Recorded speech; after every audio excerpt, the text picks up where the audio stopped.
A continuación, Economía en 3D.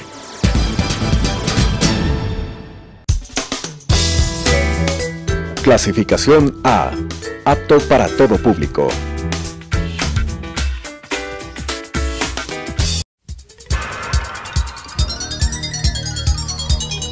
Las opiniones vertidas en este espacio por la producción y dirección del programa son de exclusiva responsabilidad de sus autores y de quienes intervienen en ellos.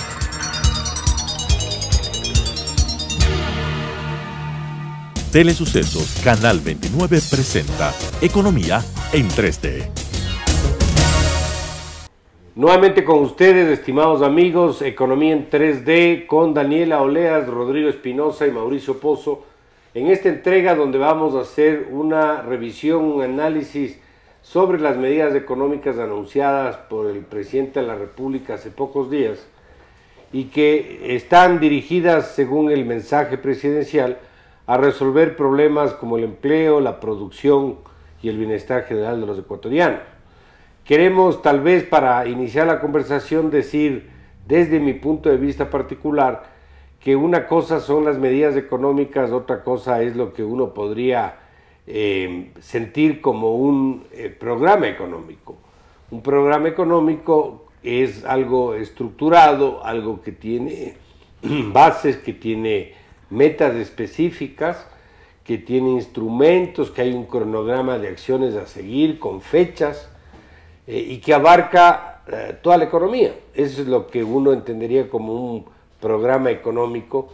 Creo que las medidas que se anunciaron en algunos casos se pueden considerar favorables, en otros casos se ven contradicciones y también hay muchos temas importantes que a mi criterio no habrían tenido impacto político alguno, pero que no se abordaron tampoco. En ese sentido, creo que deberíamos distinguir entre las medidas anunciadas, que son de alguna manera dispersas, y lo que debería constituir un programa económico.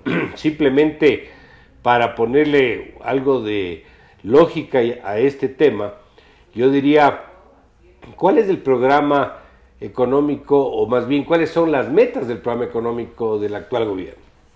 ¿Cuáles son las metas de crecimiento económico? ¿Cuáles son las metas de pobreza? ¿Cuáles son las metas de empleo? ¿Cuáles son las metas de reservas internacionales, de déficit o equilibrio fiscal, de déficit o equilibrio externo? Esos temas, a mi criterio, deben estar siempre inmersos en un programa para que se vea dirección, o al menos a dónde apunta el programa económico. Asimismo, creo que muchos temas que a mi manera de ver no le representarían mayor costo al gobierno, no se nombraron. No se dijo nada de los acuerdos comerciales que requiere el país, no se dijo absolutamente nada sobre las reservas internacionales que fueron prestadas al gobierno y que ahora esa plata tiene que ser devuelta de alguna manera.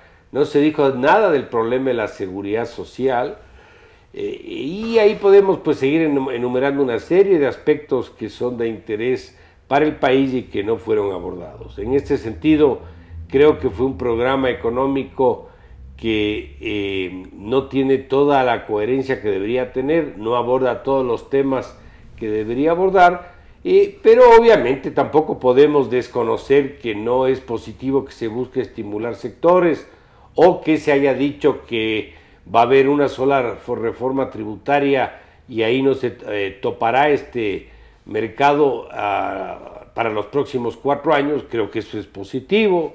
Tal vez positivo también los estímulos que quieren dar a ciertos sectores, pero bueno, yo simplemente quería dar estas principales ideas iniciales a mis compañeros de panel para que me ayuden un poco en desarrollar lo que ellos observan o observaron a raíz del anuncio del presidente de las medidas económicas del gobierno. Así que empecemos por las damas. Daniela, ¿cómo viste el anuncio del presidente?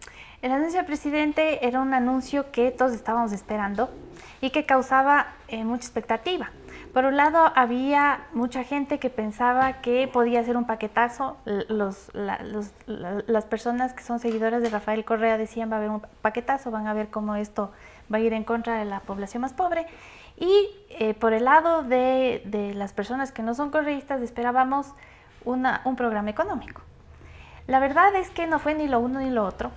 Y esa es, digamos, una de las cosas que llaman la atención, porque las medidas que presentó el presidente Moreno están enmarcadas dentro de un contexto político.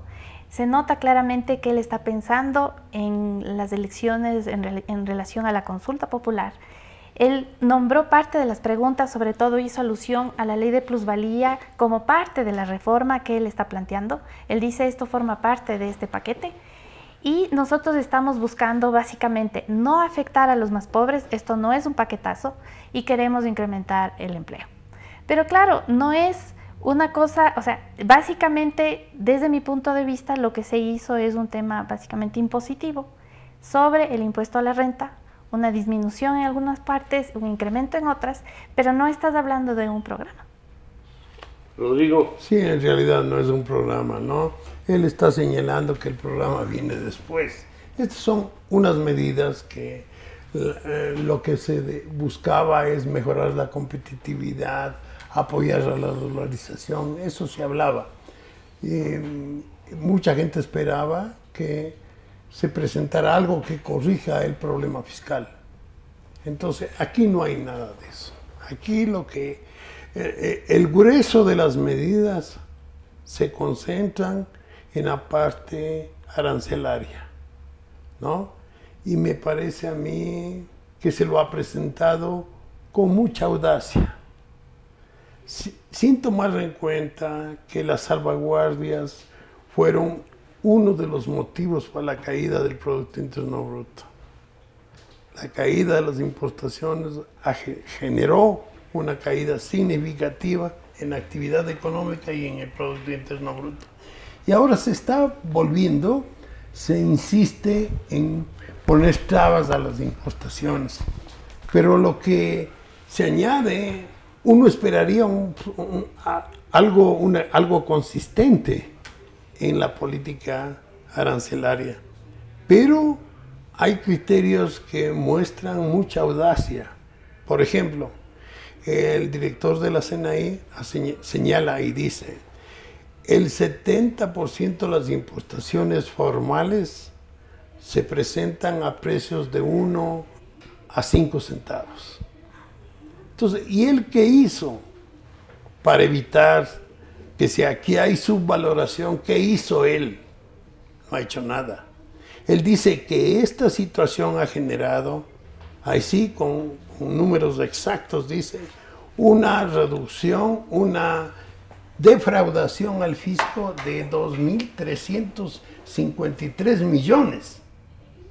No, o sea, quiere decir que hay un estudio atrás, algo que demuestre que eso fue lo que generó estas importaciones que según él son de 1 a 5 centavos. Y dice que también en ese trabajo que él debe tener, señala que esto ha generado una pérdida de plazas de empleo de 200.000 en el país.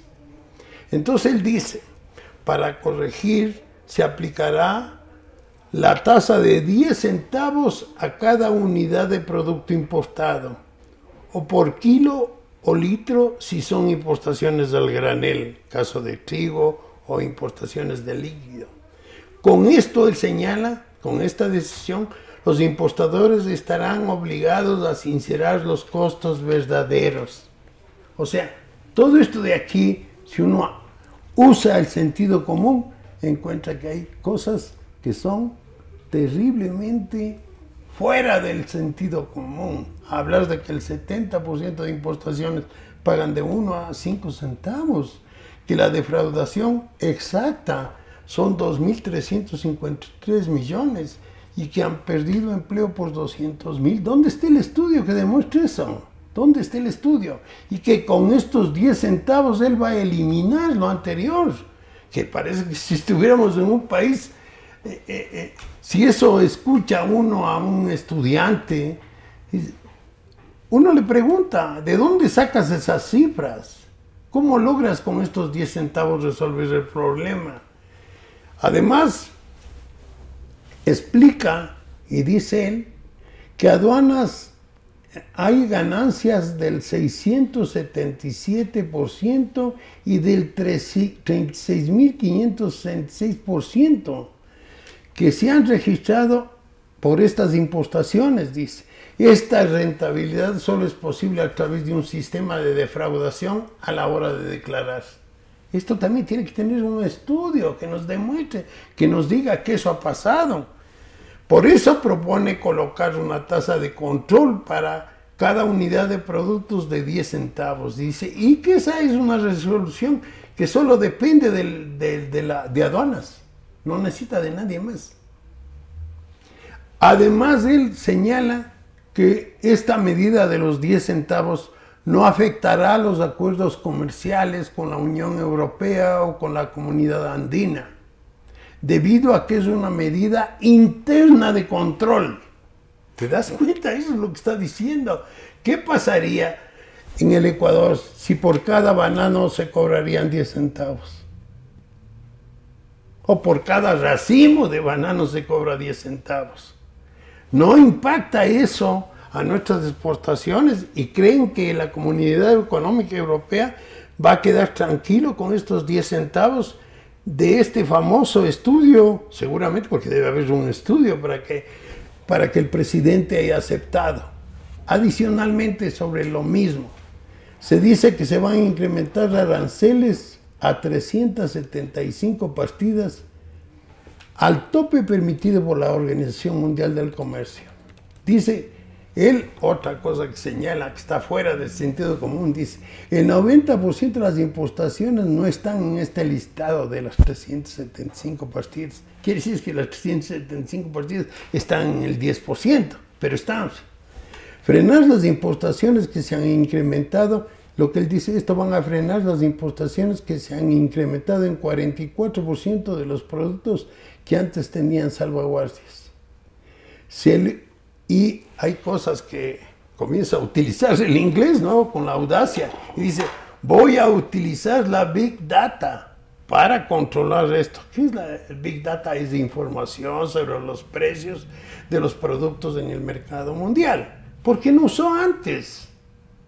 ¿Por qué no usó antes? Y dice que va a usar también el Ecuapaz, llama, para tramitar en línea. O sea, no sé qué tiene que ver con las medidas que se está proponiendo. Entonces, mi gran preocupación es las medidas adoptadas que tienen vinculación con el sector externo, estos de las importaciones. ¿Cómo es posible que el Ecuador sí continúe con estas medidas restrictivas al comercio mientras el ministro está paseándose por todos los países buscando mercados? ¿Qué es? O estamos abriendo mercados o vamos a imponer, o vamos a cerrarnos al mercado internacional con este tipo de medidas. El resto de medidas, por ejemplo, me llama también la atención. A mí me gusta usar mucho el sentido común en economía. Han tomado incentivos a lo que ellos llaman MIPYMES. MIPYMES son empresas que venden máximo $300,000 al año. O sea, máximo $25,000 al mes. O sea, máximo $833 diarios. Poniéndose a pensar con sentido común, ¿cuál es el empleo que genera una empresa que vende como máximo $833 diarios? ¿Qué número de empleados necesita? Entonces estamos hablando más o menos de empresas que están en un nivel de producción baja y que lo que se requiere es que aumente la producción. ¿Con qué? Con innovaciones, no con baja de impuestos, porque la mayoría de estas empresas no pagan impuestos. Lo que sí pueden pagar es aranceles y a sus importaciones. Y aquí no pasa nada. Ahora les están incrementando el costo de las importaciones. Entonces, esto a mí me dio una mala señal, porque me demuestra que los criterios que mantenían el manejo de la gestión económica de Correa se han mantenido, que es poner trabas a las importaciones, seguir imponiendo impuestos, pero aquí sin un objetivo. ¿Qué buscan?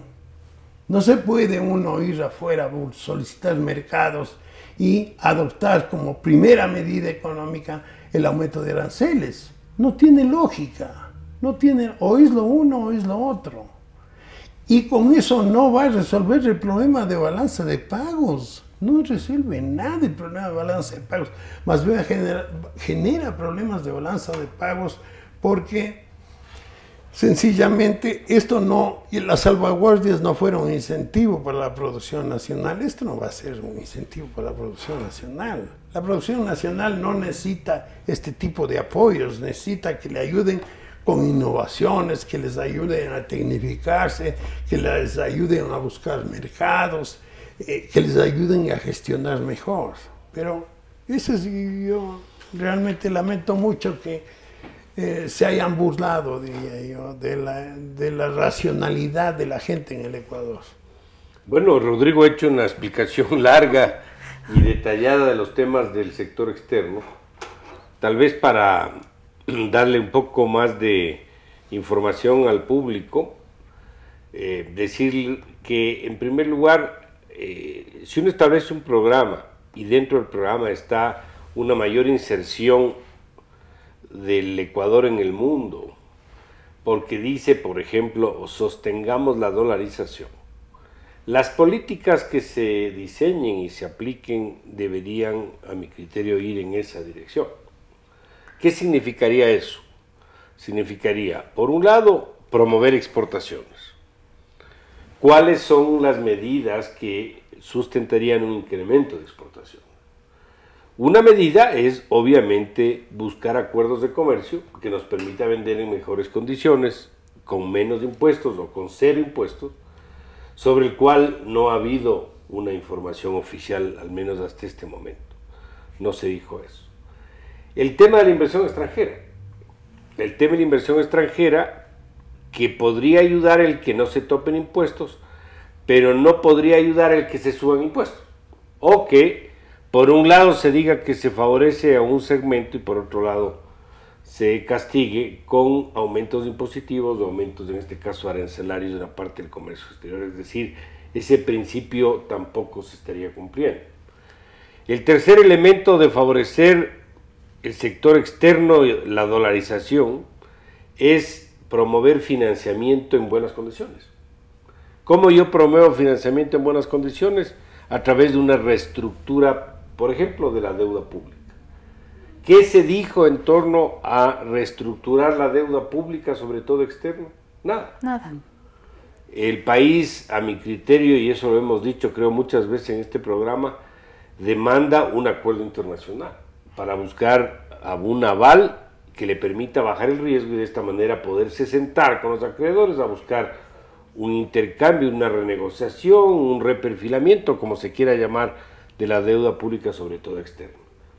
Pero hemos visto, al contrario, que se dice vamos a estimular las empresas pequeñas y microempresarios con exoneración tributaria, me refiero a los impuestos, pero al mismo tiempo se dice no, los que más tienen que pagar más, que son las empresas grandes, y aumentamos impuestos, por ejemplo en el caso del impuesto a la renta del 22 al 25. ¿Qué es lo que pasa aquí? Tal vez un ejemplo ayuda para información del público, que cuando yo tengo una empresa grande que tiene más restricciones o tiene más dificultades para generar producción, como son más impuestos, esa empresa le compra menos a la empresa chica. La empresa chica normalmente es proveedora de la empresa grande en muchos ámbitos de bienes y servicios. Entonces, por tratar de beneficiar a uno y perjudicar a otro, termino perjudicando a los dos. ¿Por qué se produce eso? Porque no hay una coherencia de las decisiones en materia de los anuncios que se hizo en días pasados. Entonces, esto de alguna manera sí va perfeccionando unas medidas económicas que no apuntan a un proceso de recuperación sostenido y menos aún van a poder recuperar el empleo. Con estas iniciales deliberaciones vamos a entrar en una primera pausa y continuamos en un minuto más. Enseguida volvemos. Economía en 3D.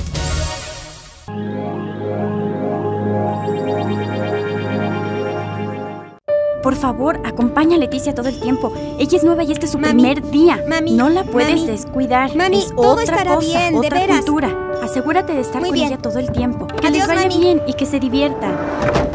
Ignora a mi mamá. Está nerviosa por todo esto. Creo que se preocupa más de la cuenta, ¿no crees? Y siempre hace lo mismo. Así que, ¿estás lista para entrar al horripilante castillo de los espantos? Y la verdad, en serio, es tan aburrido que no sé cómo se les ocurre que tengamos que venir aquí diario. ¿Y cuántas escuelas hay donde tú vives? Ni una.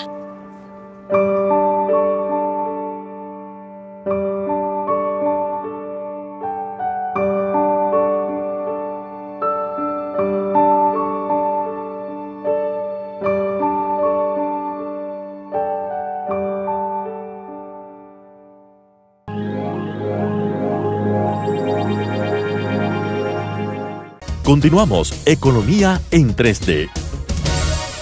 Economía en 3D en esta segunda parte del programa con Daniela Oleas, Rodrigo Espinosa y Mauricio Pozo, analizando las medidas económicas adoptadas por el gobierno, anunciadas hace pocos días. Estábamos un poco conversando sobre el tema arancelario. Rodrigo hizo una explicación pormenorizada de lo que se anunció y de las circunstancias que rodean esas decisiones.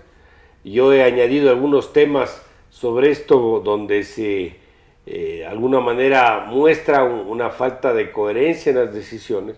Y antes de cederle la palabra a Daniela, quiero añadir algo más.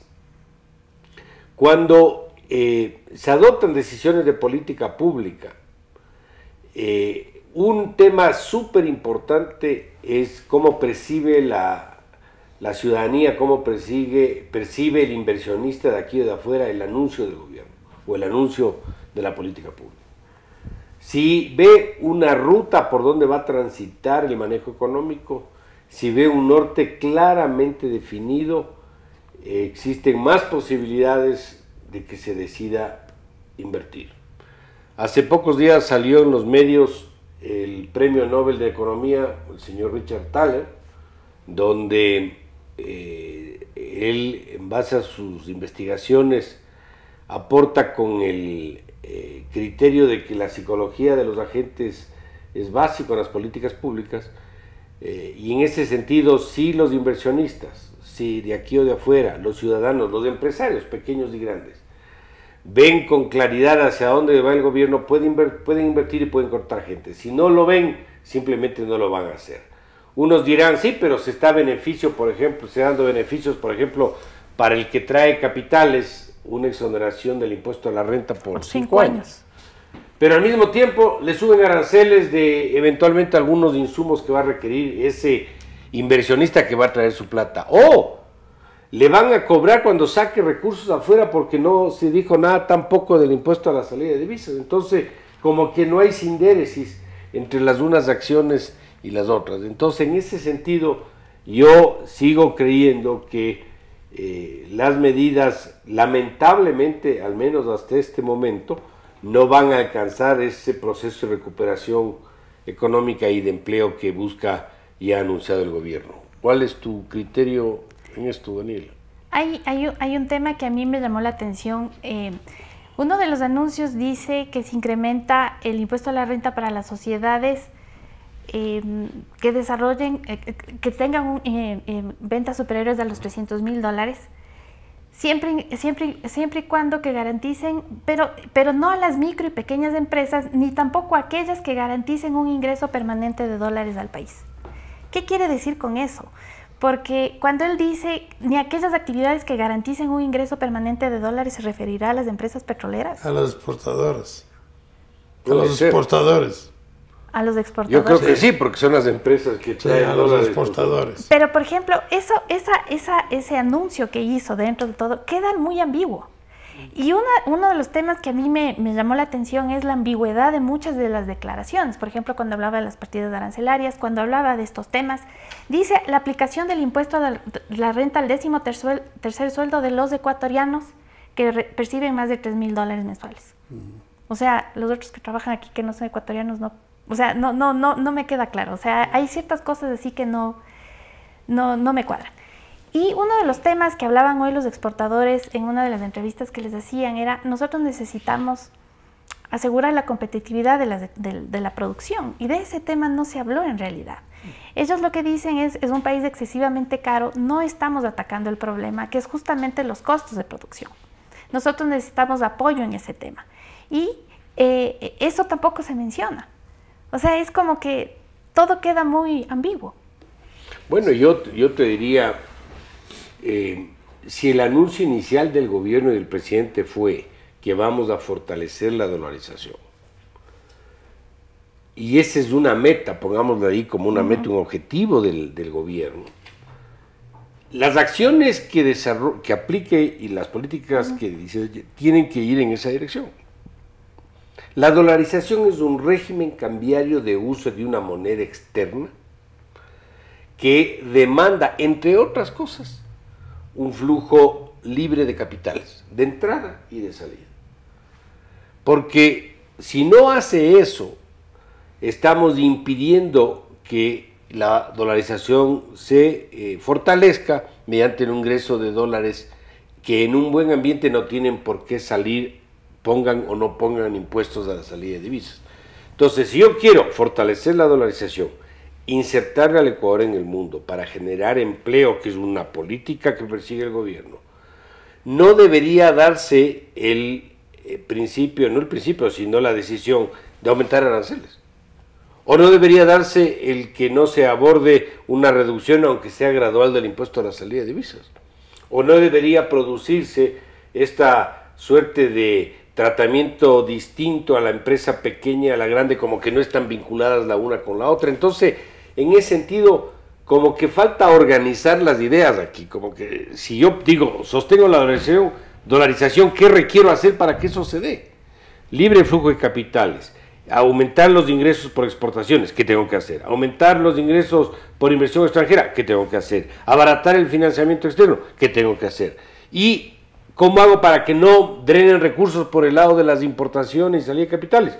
Crear un ambiente adecuado, ordenar las finanzas públicas, partir de un déficit fiscal adecuado. La información que se dio en el anuncio, a mi criterio, es una información equivocada. Es parcial. Se dijo que el déficit fiscal va a ser del 4,7. 4. Yo tengo las cifras fiscales al mes de septiembre, y el codificado a septiembre apunta a un desequilibrio de más del 6%. Era como 7 algo, ¿no? Yo creo que va a cerrar alrededor del 7%, porque para llegar al 4,7 de todo el año tendríamos que tener un superávit grandote hasta en el último trimestre para poder tener en el año completo. Entonces, a lo que quiero llegar es como que no existe, y por eso insisto tanto yo, como no existe esa suerte de estructura orgánica para poder perseguir un objetivo de política. Y sí quiero añadir que esto es finalmente responsabilidad del presidente, sin duda, pero también es un problema de quién le asesora al presidente en materia económica. O sea, ¿qué le están diciendo al presidente? Mira, yo creo que yo creo que meten miedo en la conversación. Si usted baja el impuesto a la salida de divisas, se va a acabar la dolarización. Entonces, obviamente, el presidente, que es una persona que no tiene formación económica, probablemente no puede discernir ese tipo de mensajes y no adopta una decisión que para la situación actual, a mi criterio, es necesaria. Entonces, creo que esto hace pues que ojalá en el menor tiempo posible se anuncie un programa mucho más completo que le dé algo de coherencia a las decisiones. Si me permites, algunas declaraciones sobre las medidas que ha dado el sector público. Por ejemplo, ellos dicen que los incentivos se han concentrado en las MIPYMES y en los exportadores. Y dice, las grandes empresas no necesitan ayuda, sino son las que tienen que ayudarnos. Eso dice el ministro de Finanzas. Adicionalmente dice, los funcionarios jerárquicos del gobierno estamos haciendo un sacrificio del 10% del sueldo. No creo sea mucho pedir a los empresarios pongan 3 puntos más del impuesto a la renta. Dice que la mayoría de los ingresos que van, de los 1.600 millones que van a recaudar adicionales, son por 200 millones son solamente ingresos tributarios. 900 millones vienen de la tasa de servicios por el control a denuera, los 10 centavitos. Y los 500 por acciones que combate el contrabando. ¿Y qué señala el ministro?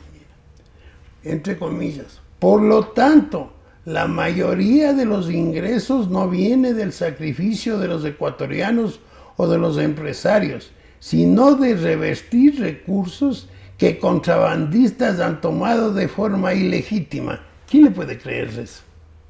¿Quién le puede creer? O sea que van a quitar los recursos a los contrabandistas y eso es lo que vamos a generar un ingreso adicional que llegue para llegar a los 1.600 millones. ¿Cuántas veces han escuchado ustedes que va a haber control aduanero? Yo desde que me acuerdo. Desde que tengo uso de razón, casi. Y la verdad es que nunca he visto que eso ha tenido algún efecto. Entonces es medio ingenuo pensar que se va a poder hacer ahora, porque ahora si antes no se pudo. Además, tú tienes que trabajar sobre bases de certidumbre. Claro. Tú no puedes trabajar, decir, voy a recuperar el contrabando y de ahí voy a generar 1.000 millones. Pero ve, así no se va a hacer un programa. Oye, el mejor consejo que se le debe dar al presidente de la República es que no adopte nunca una política una medida de política económica sin estar consciente de que eso va a ser positivo. Y para eso se necesita sentido común. El presidente de la República debe pensar, el aumentar los aranceles, ¿a quién estoy beneficiando? ¿Estoy beneficiando a la dolarización? No. Porque lo que te dice, lo que requiere la dolarización es una mayor liquidez. Y la mayor liquidez en la economía se está afectando por medidas que siguen adoptando iguales a las anteriores, pero que no están incluidos en la medida. Por ejemplo, en la segunda semana de octubre, bajó el oro que tenía en tenencia el Banco Central en 226 millones de dólares. ¿Qué hicieron con ese dólar? Con ese oro. La Reserva Monetaria Internacional está en 2.051 millones. O sea, los dólares que tiene el Banco Central son 2.224 menos que hace un año. Le dieron un crédito a Ban Ecuador en la semana del 6 de octubre por 400 millones de dólares. O sea, siguen con las políticas de estas. Le dieron, aparece en las cuentas del Banco Central, un crédito de 100 millones en septiembre a seguramente la Corporación Financiera Nacional, porque son otras instituciones financieras que no reciben depósitos. El encaje, los depósitos de los bancos en el Banco Central han bajado en 1.473 millones de este año. Entonces, estas también son, primero, resultados de la situación de la actividad económica, lo que está pasando. Caída en las reservas. ¿Van a subir las reservas con aranceles? No se va a subir las reservas con aranceles. Lo que hay que corregir para disminuir las importaciones es que el excesivo gasto público disminuya, para que no impacte sobre las importaciones. Y importar no es malo. Lo que tienen que ver también son otras cuentas de la balanza de pagos que permitan aumentar la liquidez en la economía. Y esas otras cuentas son la inversión extranjera directa. Inversión extranjera directa que no va a ser beneficiada por lo que están señalando, porque ellos no va a venir una inversión extranjera que va a vender $300,000 al año. La inversión extranjera viene para otros niveles. Entonces ellos no se van a beneficiar. No se van a beneficiar. Entonces hay que usar el sentido común. Por eso digo yo mi consejo siempre que en relaciones que tuve con el presidente de la República le decía, tú no tomes una medida si no estás seguro por tu sentido común de que la medida es positiva. Que no te engañen los economistas, porque no hay por qué, la economía es de sentido común. El tema del impuesto a la salida de las divisas, la realidad, ¿por qué no se disminuye? Porque la recaudación es de $1.000 millones y eso necesita el presupuesto del Estado. Esa es la realidad. Y porque no quieren corregir el problema fiscal. Que es el tema de reducción de gastos. Eso es. Pero fíjate o sea, es así de crudo. Fíjate lo que te demuestra eso. Si están recaudando $1.200 millones al año por el impuesto a la salida de divisas, ¿qué significa eso? Que siguen saliendo divisas. ¿Y las divisas por qué salen?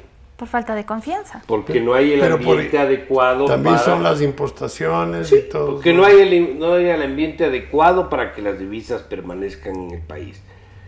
Si yo genero un ambiente adecuado y bajo un punto el impuesto a la salida de divisas y veo cómo reacciona el mercado, lo más probable es que yo voy a terminar recaudando más por impuesto a la renta y por IVA del impuesto a la salida de divisas. Y si no, señores, ¿cuándo ha habido impuesto a la salida de divisas en las cuentas fiscales antes del año 2007? No había el impuesto a la salida de divisas. Eso se creó con este gobierno, empezó con el 0,5, pasó al 1. Con la política anti-sector externo del gobierno. Y te voy a decir otra cosa. ¿Por qué bajó el encaje de los bancos en el Banco Central? Los bancos tenían más en sobreencaje que los saldos de encaje. ¿Y tú sabes por qué bajan eso? Porque uno requieren financiar, prestar, pero más allá de eso, existe el recelo de que esa plata termine alimentando un gasto público excesivo, un problema fiscal, que le termina rebotando al sistema financiero privado y a los clientes, y por lo tanto bajan las reservas, que por cierto ahora no cubren las reservas bancarias. No cubren. Son 2.000 millones en liquidez y no cubren ni siquiera. No. Entonces aquí es otra demostración más que si tú no arreglas el problema fiscal, tienes un problema de distinta naturaleza en el sector externo y en el sector monetario. Lo que te decía el premio Nobel, ¿no? El premio Nobel actual, que habla de la conducta, que habla te habla de la racionalidad, de lo que espera la gente que va a producirse. Y eso,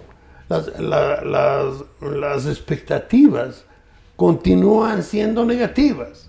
Por eso es que continúan siendo negativas, es que el sector privado todavía no está incrementando, no está moviéndose con inversiones. Con las declaraciones del ministro. Y verás una cosita, si me permites. Quizá yo he escuchado esto. Con un ambiente tan pesimista que hay en economía, la baja del impuesto a la salida de capitales puede generar una fuga de capitales importante, porque si la gente no confía en el país, va a sacar los recursos de afuera. Eso es gravísimo. Entonces, hay que hacer lo posible para modificar las expectativas hacia expectativas positivas. Y estas medidas no te generan expectativas positivas. En ese sentido, lo que ha dicho el ministro, de que ustedes tienen que ayudarnos. ¿Quiénes? El sector privado. ¿Qué es lo que dicen la gente del sector privado? ¿Qué es lo que pensamos nosotros? ¿Por qué nosotros tenemos que contribuir a un sistema que lo que ha hecho es dilapidar los recursos del Estado sin ningún cuidado? Porque hay tantos casos de corrupción, porque hay tantos, se nota que se gasta la plata a raudales. ¿Por qué nosotros tenemos que financiar ese mismo tipo de gasto? Si no hay una señal, como tú dices, de que efectivamente se están cambiando las cosas y se están cambiando... Ve lo que dice el ministro de Finanzas, comillas. Nosotros estamos haciendo un sacrificio bajándonos del 10% los sueldos. Los que más tienen, que paguen por lo menos 3 puntos más de impuesto a la renta. Sí, esos son los criterios, los mismos criterios anteriores. Entonces, el presidente de la República va a tener serios problemas. Son los mismos, Rodrigo, lamentablemente es el mismo. Y va a tener serios problemas, no tierno en el año 2017, en el 2018, en el 2019. Ya están sacándole plata al Banco Central. Y hacen unas transferencias que el Banco Ecuador le compra certificados de tesorería al gobierno. y que el banco, según la información periodística, decía que el Banco Central le concede financiamiento a 30 años plazo al 0.1% de interés al Banco Ecuador. ¿Es el Banco Ecuador una institución que vos te puedas dar el lujo de hacer una cosa de esas? Bueno, y además aquí obviamente tenemos que tener muy claro que que las autoridades económicas tengan un mensaje de decir yo me sacrifico, ahora les toca a ustedes. Creo que hay un problema de que no se dan cuenta ¿cuál es su función? ¿Cuál es la realidad de ellos y cuál es la realidad que tienen que cumplir? Se están olvidando que hasta el año 2006 el gasto público representó en promedio el 20% del PIB y que producto del derroche de la década anterior ahora es del 40%, que significa tamaño. Y no se habla de cómo vamos a reducir en forma, aunque sea gradual, ese exceso de tamaño. Porque si no hacemos eso... Y despilfarro. El despilfarro... Despilfarro y corrupción. Es que yo te diría, Rodrigo, que ese paso del 20 al 40% del PIB es mayoritariamente despilfarro. Yo no creo que, porque si eso sería en gastos de inversión altamente productivos, el país no habría crecido a las tasas que creció en la década anterior, que creció menos que los años anteriores, los años previos. Estuvieron más preocupados de la corrupción que de la eficiencia de los proyectos. Porque vemos que casi todos los proyectos financiados, las inversiones fuertes del gobierno, tienen ineficiencias terribles. O sea, da la impresión de que lo que buscaban es corrupción, coimas. Entonces así es lamentable, oye. Claro, y no pueden pretender decir, ayúdennos a nosotros a cambiar esto, cuando en realidad son ellos los que tienen que dar las señales adecuadas. Entonces yo creo que en ese sentido hay todavía demasiada tela que cortar, hay muchos ajustes todavía que introducir.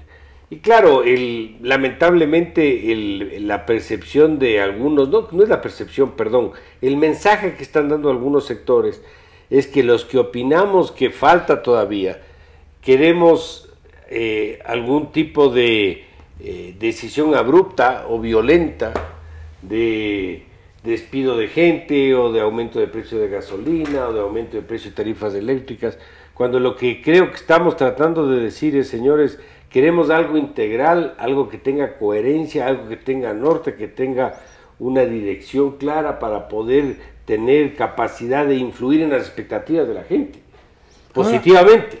Caso contrario, esto no va a ocurrir. Pero yo quería también decir algo, Rodrigo, del tema del impuesto a la salida de divisas. Es verdad que en un ambiente de incertidumbre, desconfianza, una reducción del impuesto o una eliminación puede generar mayor salida.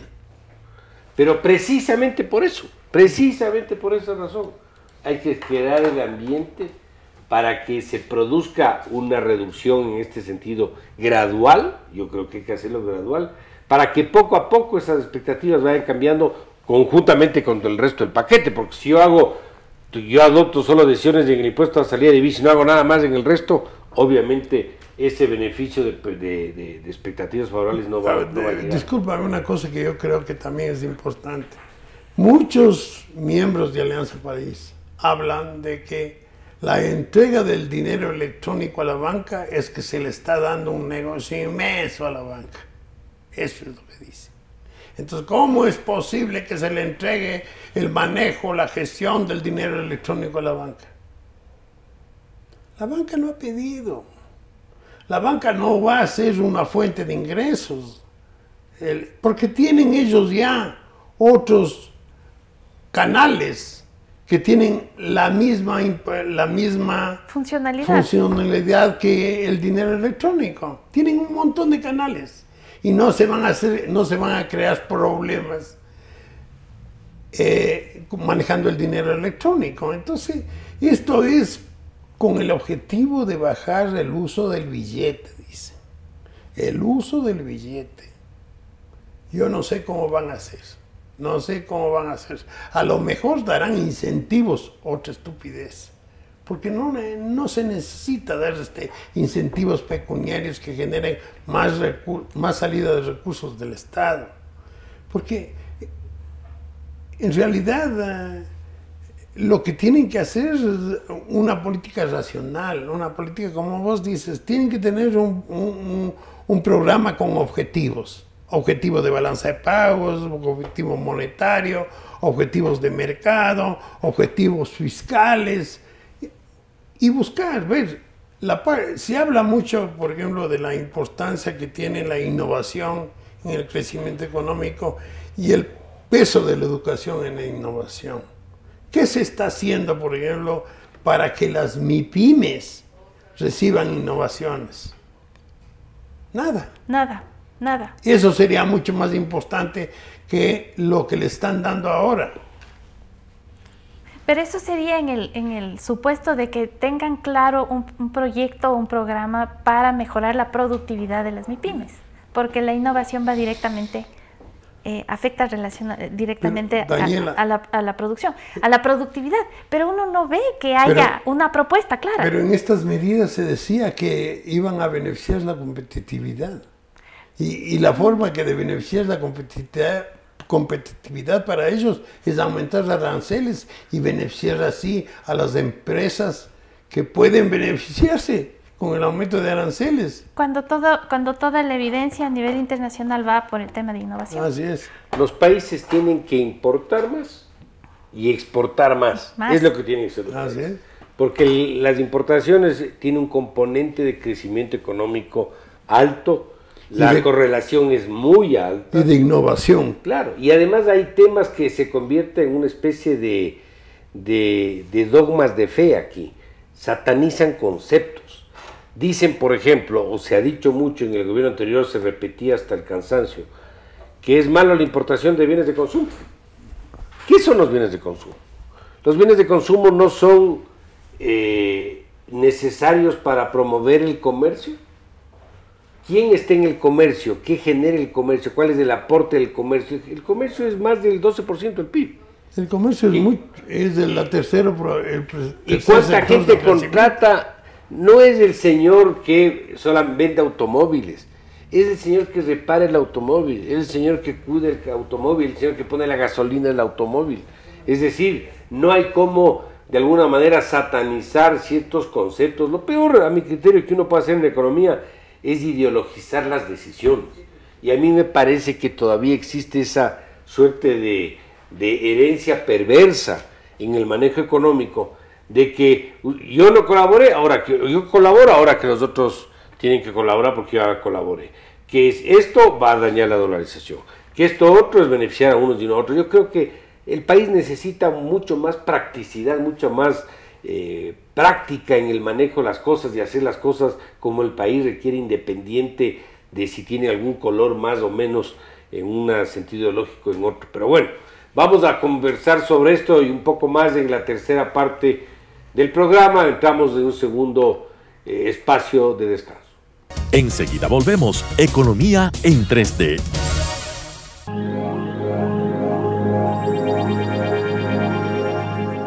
Se estima que más de 1.000 millones de personas están viviendo en extrema pobreza, sin tener los niveles básicos de comida, agua. Casi la mitad de la población mundial gana menos de...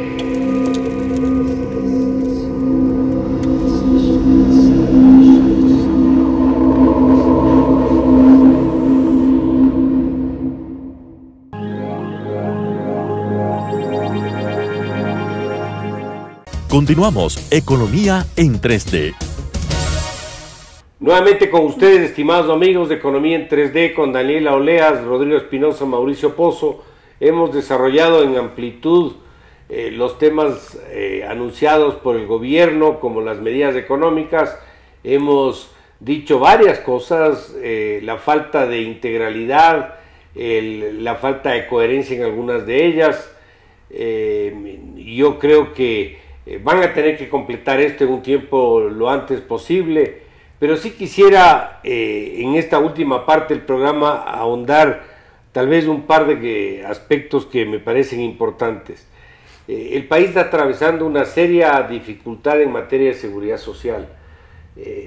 Creo que es importante que el gobierno adopte alguna decisión en materia de seguridad social. La seguridad social o el seguro tiene varios problemas. Tiene un problema de deuda interna. La mayoría de la deuda interna son las operaciones de crédito del seguro con el Estado.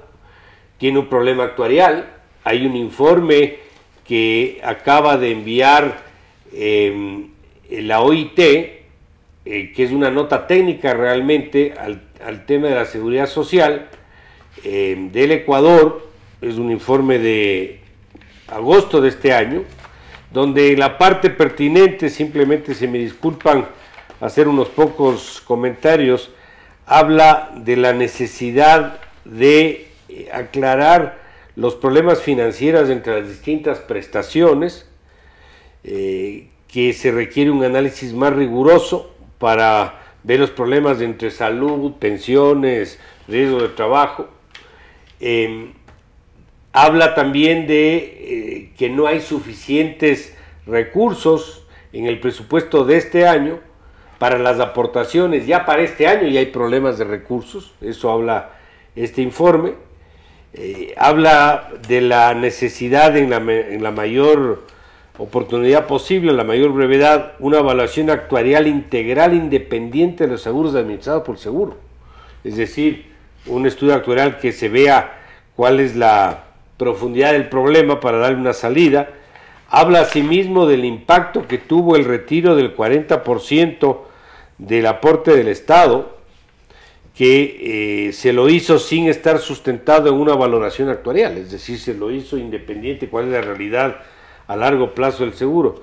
Y por lo tanto termina diciendo que hay que integrar un comité tripartito, trabajadores, empleadores y gobierno, con la participación del IES, para analizar la situación de la institución, establecer medidas y una ruta para restablecer la sostenibilidad financiera de cada uno de los seguros administrados por el seguro.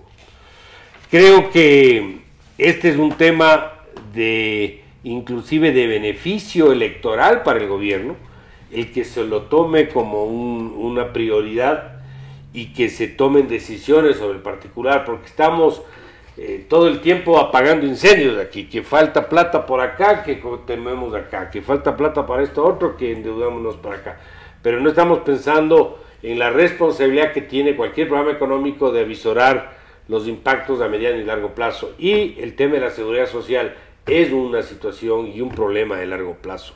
Entonces, en ese sentido, yo esperaría que en una próxima presentación del gobierno se diga algo sobre cuál es la decisión del gobierno en esta materia. ¿Qué dices tú en este tema, Daniela?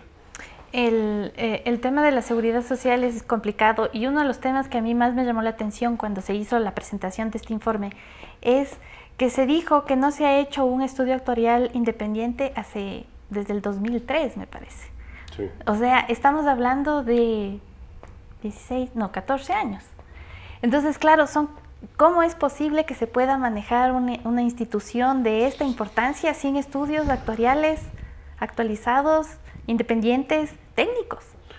O sea, mira, es increíble. Y hay otra cosa, mira, cotidianamente estamos escuchando a través de la prensa un sinnúmero de criterios de expertos en seguridad social que hablan de la situación mala del seguro social. Pero es todas las semanas, a veces todos los días, la gente preocupada de la situación del seguro social. Todo el mundo está preocupado, menos en el gobierno.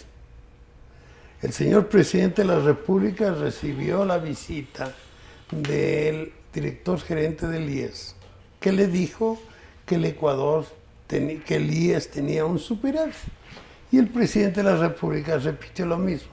El señor Richard Espinosa dice que el Seguro Social tiene un superávit. Y punto, nada más se ha hablado.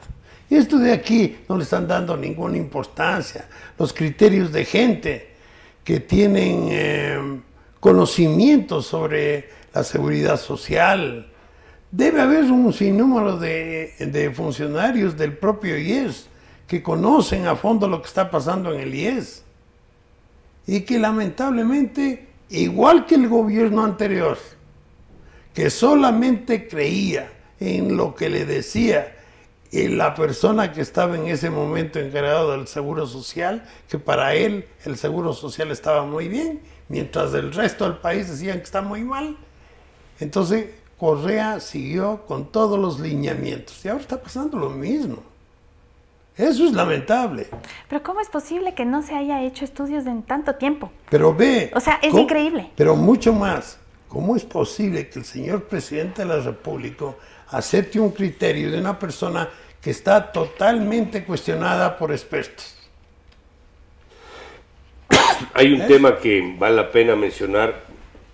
El Seguro Social forma parte del sector público. Cuando tú tienes un problema en la seguridad social, empiezas a buscar recursos de alguna manera. Si no es del presupuesto del Estado, regresas a ver al sector privado. Y ahí empiezan las iniciativas, por ejemplo, para pensar en número de años de aportación, si son suficientes o tenemos que subir el número de años de aportación, o si la tasa de aportación es la adecuada o hay que subirla. Entonces, esto genera impactos por un lado o por otro. Y viceversa. Cuando tienes un problema fiscal, le regresas a ver al seguro. El seguro siempre fue, como sabemos, el gran portafolio de ahorro del país. Y sin embargo, le regresamos a ver para ver cómo nos puede prestar más plata de la que ya nos ha venido dando. Entonces, la sanidad de la seguridad social es una decisión de manejo macroeconómico. Es una prioridad que hay que darle la importancia que merece, y vale la pena el eslogan y la propaganda. Cuando yo estuve en funciones públicas fue el último año que hicimos del análisis actuarial del Seguro Social. Son 14 años, Rodrigo. Es increíble. Que no se ha hecho nada de conocer hacia dónde vamos. Porque esto le hemos dejado en el aire hasta que rebote como pueda rebotar, y no se han hecho no se han tomado las decisiones. Sí creo que es bueno decir, y eso también hay que reconocer, que no es que todo es lo que acabo de mencionar. Hay problemas internos también en el seguro. Hay problemas de gestión, de administración de los hospitales, hay problemas de corrupción, hay problemas de sobreestocamiento de materia prima, hay una serie de problemas que tampoco se han resuelto y que tienen que ser de alguna manera abordados por el gobierno más temprano que tarde, ojalá. Así que este es un tema que yo quería incluir en las necesidades del programa económico que tiene que hacerse. Y el otro elemento que quería añadir es, el país está pagando, como sabemos, más de 10.000 millones entre capital e intereses de deuda pública. El otro día me informaron, y esto vino de las fuentes del gobierno, que la cláusula de confidencialidad de los contratos petroleros por ventas anticipadas con los chinos impide el que se conozca la realidad de los convenios. Si no hay una forma de transparentar los convenios de deuda, el tema de buscar replantear el costo que tiene para el presupuesto la deuda pública va a ser una real restricción para darle liquidez al presupuesto del Estado. Aquí no se ha formado la comisión, o una comisión, o la instancia, o el órgano de decisión que pueda manejar esto. No sé si lo vaya a hacer el propio ministerio, pero finalmente el tema de la deuda pública le seguimos viendo como un elemento que está ahí, pero que no abordamos como deberíamos abordar. Que no tuvo importancia con Correa y no está teniendo importancia con el actual gobierno. Eso es lamentable, mira. Y ahora, sí llama la atención porque hay sectores del gobierno que están actuando muy eficientemente. El caso, por ejemplo, del ministro de Recursos encargado de petróleo, están hoy día en unas reuniones en Houston discutiendo sobre el precio al que se debe recibir de las exportaciones que están de los proyectos chinos que estuvieron vinculados a endeudamiento que tenía como garantía el petróleo, y que tenemos que pagar con crudo una cantidad importante, más de 2.000 millones de dólares, a los chinos. Y esos es, en este momento, el gerente de Petroecuador está discutiendo con las empresas chinas la posibilidad de modificar el convenio. El ministro lo que decía es que están haciendo primero cambios en algunos contratos para ajustar el tema del precio que se recibe en función del precio del petróleo internacional, es decir, que se indexen los contratos sin tener que pasar a dos tipos diferentes de contrato de servicios, sino que se indexen inmediatamente y así el país no pierda y los empresarios tampoco. Pero lo que decía en relación a los contratos con China es que están buscando la fórmula para que esa cláusula de confidencialidad, porque en el momento en que se rompe la cláusula de confidencialidad, ellos pueden demandar al país en las cortes internacionales. Pero verás, estás hablando de la deuda, yo te estoy hablando de la garantía. Sí. Ellos reciben petróleo. Sí, yo sé. Pero a un precio determinado. El ministro decía que eso también están revisando, ver cómo... Están en Houston ahora. Estuvieron en Houston la semana pasada y esta semana están revisando los contratos justamente para ver cómo logran mejorar este tema de la cláusula sin tener que llegar a las cortes internacionales. Bueno, ahí tendrán que ver la forma que esto deba operar, pero lo cierto es que este es un tema increíble que tiene que replantearse nuevamente. Bueno, estimados amigos, se nos acabó el tiempo, creo que hemos abordado mucho el anuncio de las medidas económicas, hemos dado nuestro punto de vista, es absolutamente constructivo, queremos que los temas se resuelvan, queremos que se arme un programa real que requiere el país. Seguiremos analizando temas de coyuntura económica en las próximas entregas y les agradecemos nuevamente por su confianza de escucharnos, de vernos a través de este programa Economía en 3D. Hasta una próxima oportunidad. Las opiniones vertidas en este espacio por la producción y dirección del programa son de exclusiva responsabilidad de sus autores y de quienes intervienen en ellos.